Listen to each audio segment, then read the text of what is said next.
everybody, and welcome to the course Kali Linux Unleashed. In this section, we are going to introduce ourselves to Kali Linux. First, we are going to understand what Kali Linux is and who is it built for.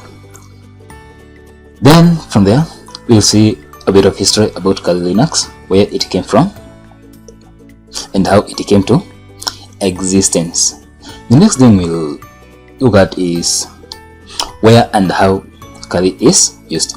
Under which environment is Kali Linux the most appropriate operating system of choice to use. And lastly, we are going to have a look at the main features of the operating system. So let's get started.